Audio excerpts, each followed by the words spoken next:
How are you doing, Abdulmutalib? Good evening. Good evening, Ahmed. The Super Cup game is over against Atlanta. You guys won 2-0. Goals scored by Mbappe, your new signing, and what's the other guy said? Valverde. Valverde. Yeah, Yeah. Valverde. In the first half, Yes. it was looking as if Atlanta were holding Real Madrid, but in the second half, Real Madrid just showed class. Like the class was different. They showed it that okay, we've been here before, we know what to do, and they executed their plans. So it's Yeah, just I think I'm not really surprised with what I saw from Real Madrid. Real Madrid just they know how to win. Even if the game is against them, even if the opponents are pressing them, they know how to contain and win. So I'm not really yeah, surprised. yeah, exactly. I think I've been saying this thing for some time now. If you notice, most of our games, whether it's La Liga, Champions League, any competition, you see that Madrid always tend to play well in one of the halves, and then maybe tend to reduce their tempo in the other half. Let's say, for example, if Madrid comes out with high intensity in the first half, then you find out that the second half is going to be kind of a low approach in the second half. So, and immediately I saw the how we're playing the first half, I knew that we're going to switch on in the second half.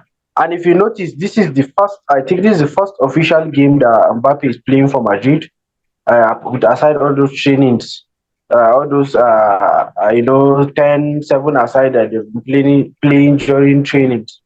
This is the first competitive game he's playing.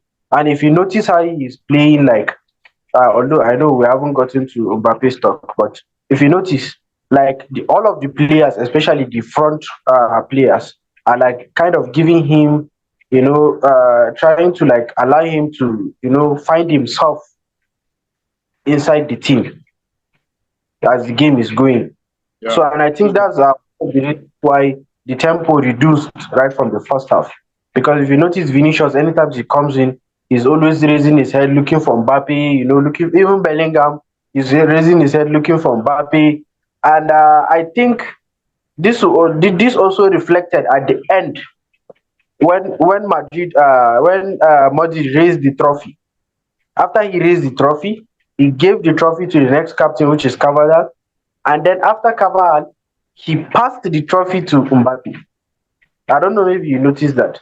So they are trying to everybody's trying to like accommodate him. And after Mbappe, he passed the trophy to Hendrik. So they are trying to accommodate the new players into the team because they Yeah. know that working together is going to help us a lot for this upcoming season. So what's up with Real Madrid at 9 minutes? In the Champions League final, it took Real Madrid 9 minutes to defeat Dortmund.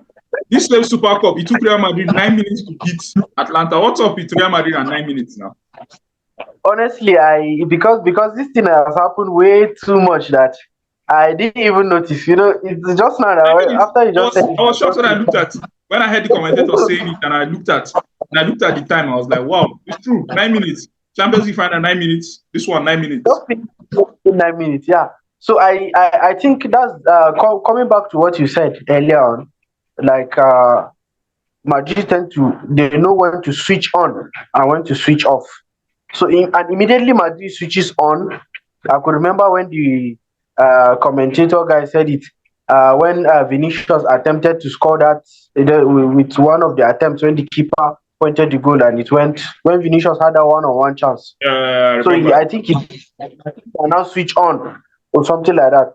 So one thing about Madrid is that maybe at first the tempo tends to be slow, but over time, immediately they find their legs in the game. So they tend to utilize all the chances they have within that specific period because we know that that chance might not come again. And if you notice from the first half, Atlanta were very good. Lukman was, in fact, that guy was superb. Like I don't even know, I was so surprised at his performance. Like I never knew I was even telling my brother that why I earlier on I saw that Manu was kind of scouting him or something like that. I said Man, you should get this guy now. What are they waiting for? No, the guy is actually good, and Atlanta really they played well. Seriously, they played well. What they Yeah, lacked was that especially finishing. the first half. Especially that first half. Yeah, that finishing touch. That was what they lacked. So and it affected them really, really well. So going forward, what do you expect from Real Madrid this season? Yeah, seriously, I will tell Because all. I know that they are not really up to speed. Most of them are not really fit, 100% fit like that. But when they get fit, what do you expect? What do you expect from Real Madrid this season? Yeah, for now, I think the just like we've seen in this Super Cup, I think this is how the starting 11 is going to be going into the season. We're going to be having Vinicius, Rodrigo, and Mbappe And up I front. think he has I think switched his formation again from 4-3-1-2 to 4-3-3, flat 4-3-3. 4-3-3. Yeah, Yeah. now in one of his press conferences, he said it that he's going to try 4-3-3 because he first of all mentioned 4-3-3. That means that 4-3-3 is going to be his primary formation because it's the only logical way to accommodate the three players we're having up front. And in fact, not just three players, it's the logical way to accommodate all the four attacking threats we're having that is Vinicius, Mbappe, Rodrigo, and Bellingham. So, and if you notice while the game was going on, especially in the second half, Mbappe moved to the left, Rodrigo moved to the middle, and then Vinicius came down to the right. So I think we're going to witness that Cristiano Ronaldo, Benzema, and Bale era, where they used to switch. They will be switching. Ronaldo will switch to the left, to switch to the right, will be at the middle. Bale will switch. I think that's what we're going to be seeing more of this season.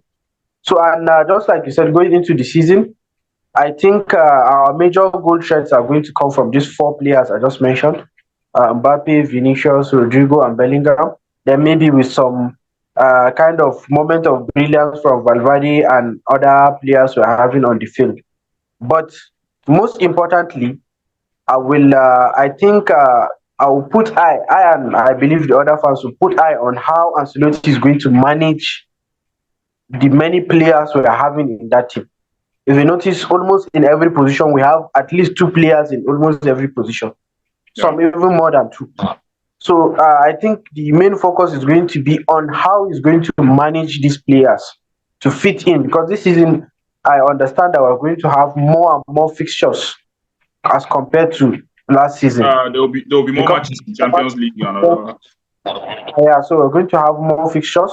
So it depends on how if the coach really wants to go for all the trophy as the Madrid board have clearly stated that they want to go for it all, then I think he has to really manage the team well. So we're going to see more of a change in style from the normal 2 or 3 substitutions at the beginning of the season. So we're probably going to be seeing 4 to 5 substitutions at full time every game. Right now, congratulations, Mm. you guys. I think this is your 6th Super Cup, right? Most successful so far. Yes, and now the record holders. Congratulations. So next up, So La next, Liga. what do you want to say? What do you want to say? Next, what happen? So you're about to say something. I said next up we are playing Mallorca. I think Real Mallorca at their home. All right. On Sunday. We'll watch that game and we'll talk about the game after the match. Yeah, by God grace. All right. Congratulations. Thank you very much for joining me, Abdulmutalib. I'll see you next time. Thank you.